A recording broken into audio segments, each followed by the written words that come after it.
So I think it's a complicated social set of issues, but economics clearly is going to play a part.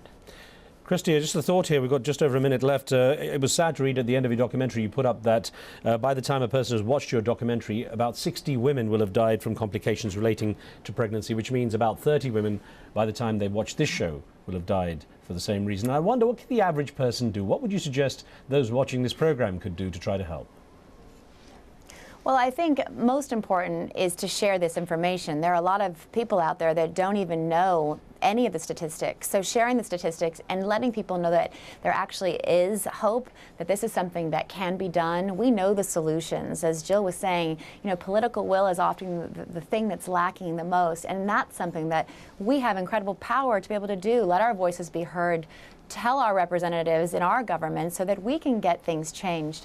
I think that's, you know, make some noise is a big part of it.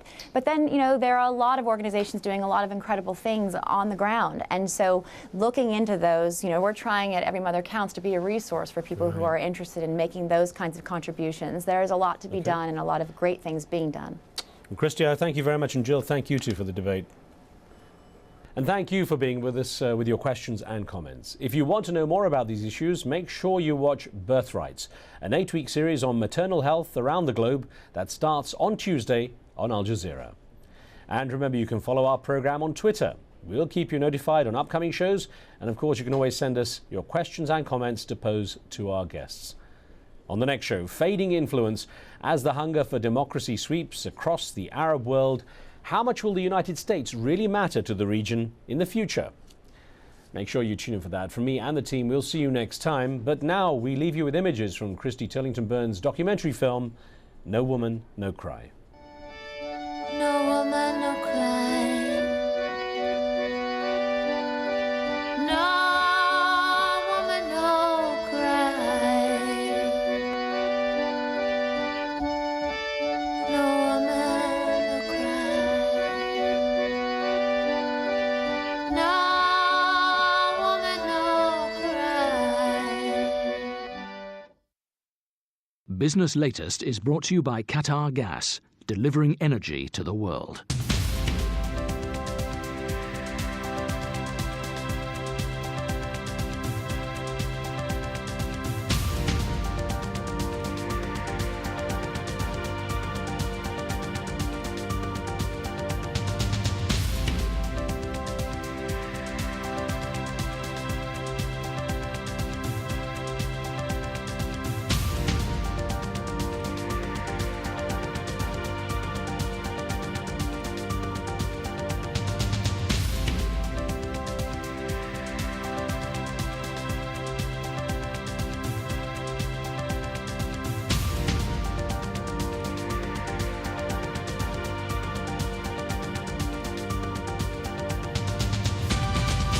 Business Latest is brought to you by Qatar Gas, delivering energy to the world.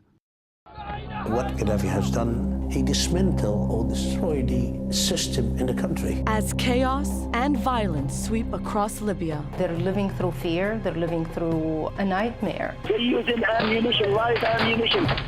Al Jazeera hears from those who have lived in fear of Gaddafi's regime.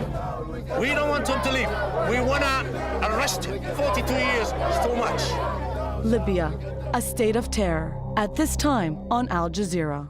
A history of guerrilla warfare. A place on the global stage. They were an organization created for a stateless population. But before fighting for their land, why did the PLO fight for independence from their Arab neighbors? Chronicling the turbulent story of the struggle for a Palestinian homeland. PLO, History of a Revolution, at this time on Al Jazeera. Personal blogs by professional journalists. blogs.aljazeera.net.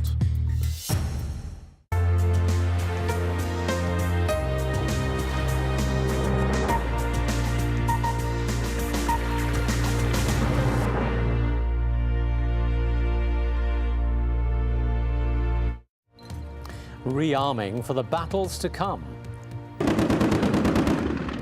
But Libya's rebel forces lose ground as Gaddafi's military steps up its attacks.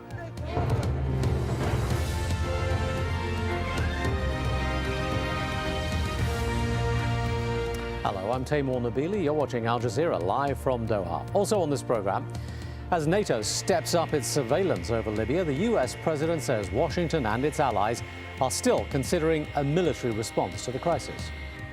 Also, new military trials at Guantanamo Bay. The controversial prison that Barack Obama promised to close is back to business as usual. And in the troubled streets of Côte d'Ivoire, we meet the men who say they're willing to die to keep Laurent Gbagbo as president.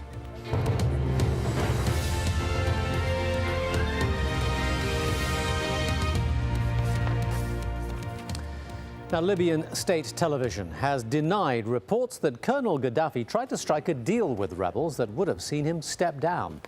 Gaddafi reportedly sent a representative to make a proposal to the opposition's so-called National Council based in Benghazi. It said he wanted guarantees of his safety and immunity from prosecution. The council apparently rejected that offer. Meanwhile, Colonel Gaddafi's forces appear to be pushing Libya's rebels back from many of the major towns. The Libyan leaders' battalions have been repelling groups who tried to oust him from his coastal strongholds, hitting the rebels hard. In the west, in particular, close to the capital, Tripoli, Gaddafi's forces have now taken back Zawiya. The rebels still hold Misrata, their only significant foothold in the west, but there's been intense fighting there too. It's about halfway between Tripoli to Sirte, Gaddafi's birthplace, and a major support base. Our sources tell us that Gaddafi has been sending reinforcements there as well. And further east, the rebel positions have also been pounded in Ras Lanouf and in the nearby town of Bin Jawad, from where Tony Bertley now reports.